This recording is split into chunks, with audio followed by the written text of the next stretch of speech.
Hello, my name is Beverly Armstrong and this is a feline leukemia assignment for immunology.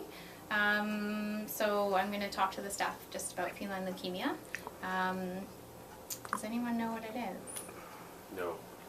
No, not really. So, alright, the very first thing that we need to know about feline leukemia is what is it?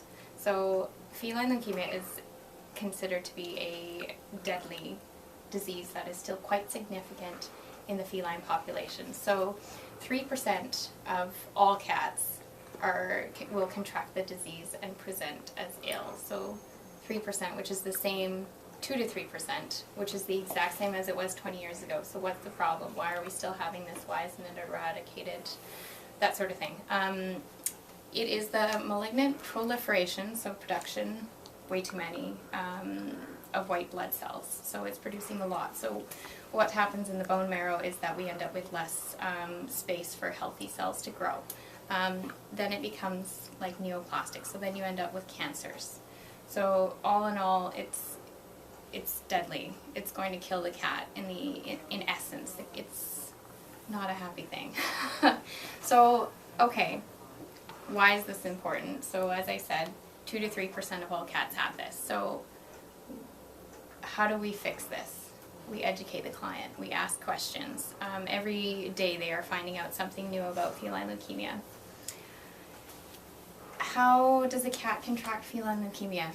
So a cat, generally a feral population, so cats that are breeding, that have feline leukemia are shedding unusual grooming. So through the saliva, it also gets contracted urine and feces. But it's important to know that you can't pass it unless there's direct contact. So if the cats aren't nose to nose and they're not really friendly, it's a disease or a virus of friendly cats.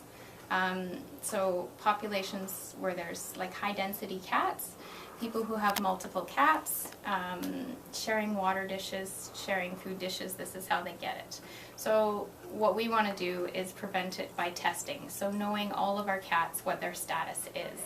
And then not breeding. So not breeding without knowing the status of the feline leukemia. Dr. Bell is just joining us. So it's just discussing like prevention, how we prevent feline leukemia. I keep saying the word So, okay. Testing. Testing, best way to do that, in-house snap test. So we actually have them in the clinic here. I will just demonstrate. Comes in a handy box. I believe there's 25 per kit. Simple little snap test. Costs about $90 the first time they do it. But it lets us know if they're positive or negative. If the cat is negative, we're going to assume they're negative. It's a long and arduous process to diagnose these guys because it can hide well. So if we end up with a test that is positive, we're going to send it to the lab. The lab is going to test it for IFA, which is immune, I wrote it down, I just keep getting confused. So indirect fluorescent antibody test. So it's going to tag the virus with a fluorescent tag that's going to tell the biologist, the person looking at the slide, whether or not the disease is present in the cat. There is, and it only detects the end, which makes it very difficult to, this is why we have to retest and retest. Question? Okay. Alright. So, how do we decrease the risk? So identifying our cats, whether or not they're positive or negative, especially kittens or new cats to households. Life expectancy, if we do get a positive, 2 to 3 years. Although we do have a client who had a 12-year-old cat that was diagnosed at 5 years old. I wrote notes to try and keep myself on track. Okay, vaccinate. So we have 2 feline leukemia vaccines. One is recombinant DNA. And then the other one is a non-adjuvanted, no, that is the one, recombinant DNA, and it's Mariel or Pfizer. And they're vaccinated as a kitten twice, so 4 weeks apart, 3 to 4 weeks apart. And then they get vaccinated, like they get boosted at the first year, but depending on their risk. So if you have a cat that is constantly going outside, one that is more friendly, or one that is getting into fights, it's important to stay up with the vaccine. Most common cat to contract feline leukemia is between 2 weeks of age and 6 months. So testing in that time frame is good. Maternal antibodies don't play a part. So if you test the cat at 3 weeks, it's not going to make that much difference if you test at 6 weeks. However, it can,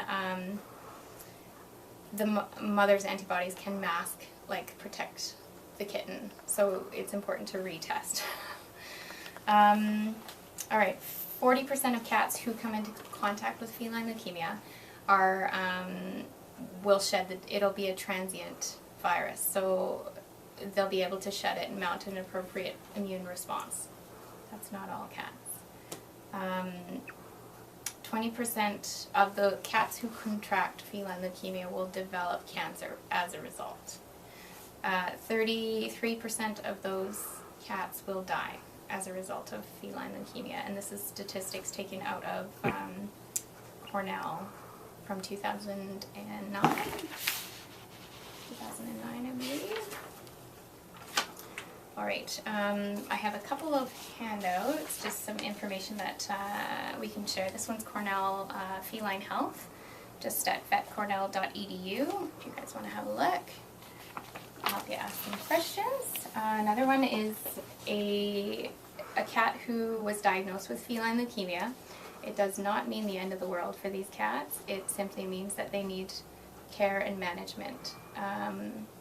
This one was from Feline Rescue at blogspot.ca, and it just shows us a sick kitty.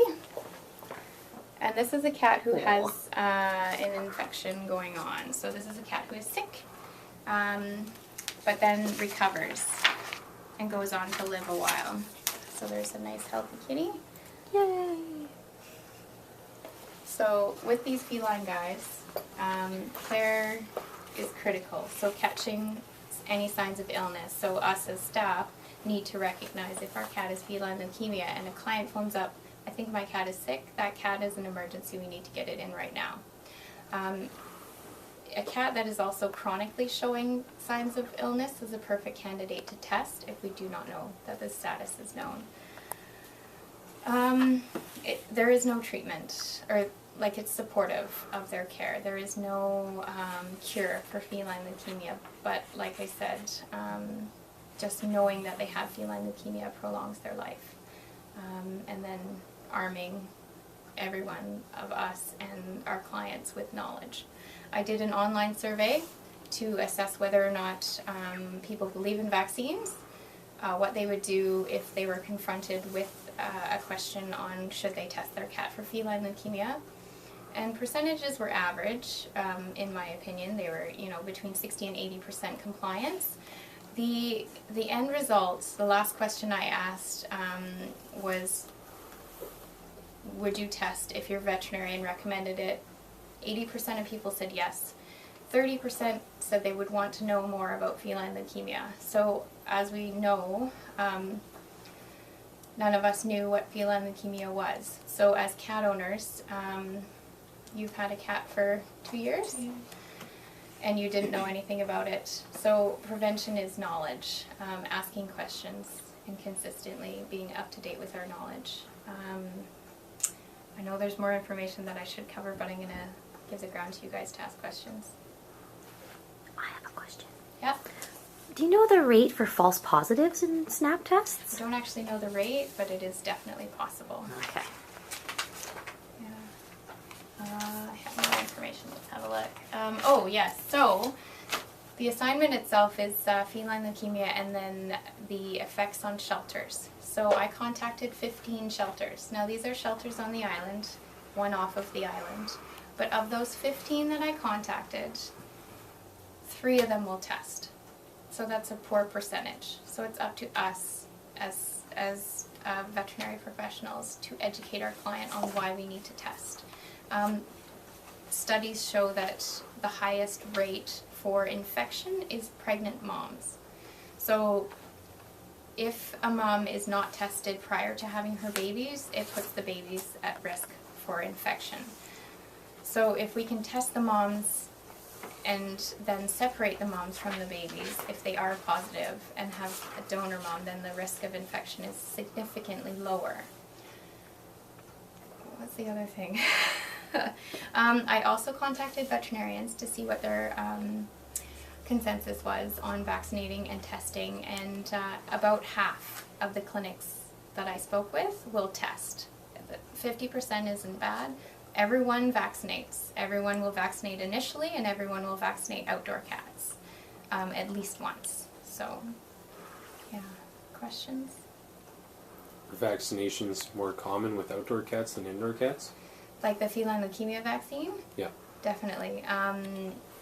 It's also client choice. So it is considered a non-core vaccine. Core vaccines are mandatory. Like what we would say is like a disease that is highly contagious.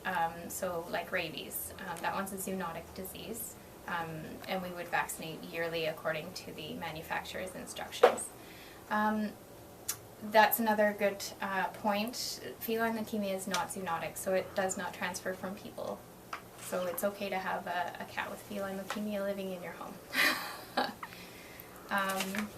So I kind of was going to give you guys prizes for asking good questions. You get one, definitely. As cat owners, do you have a concern?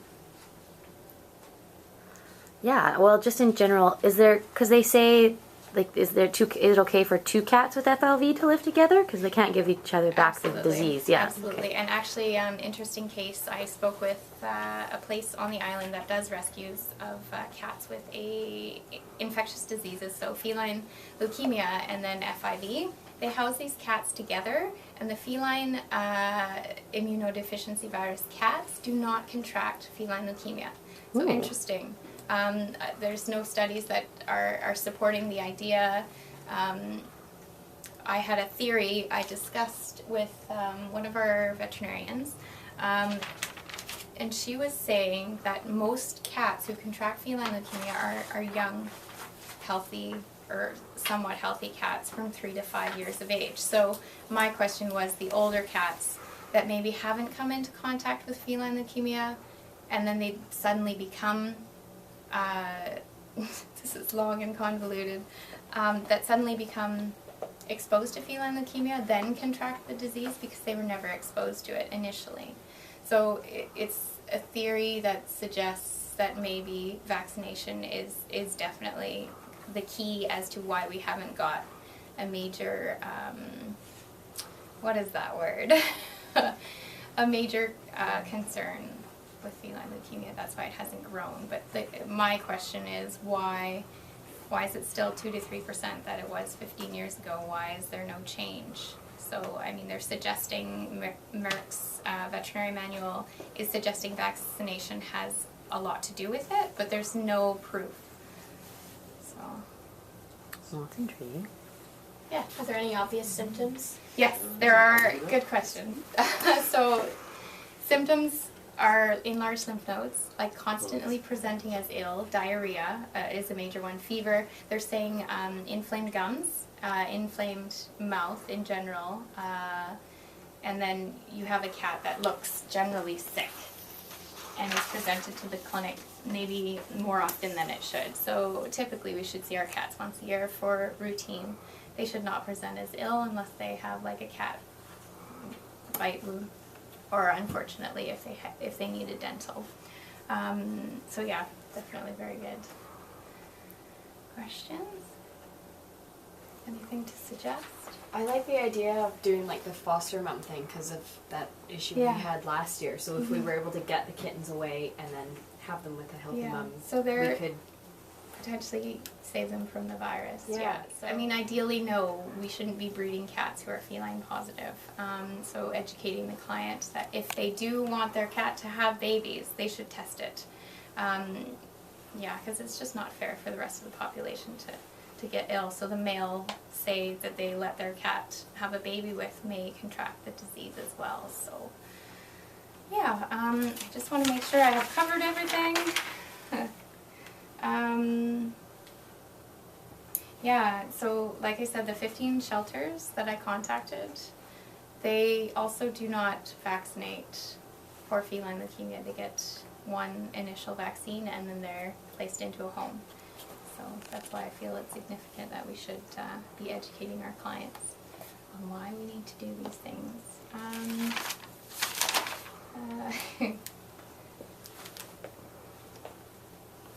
So yeah, we as a team are warriors against feline leukemia, and with this knowledge I arm you.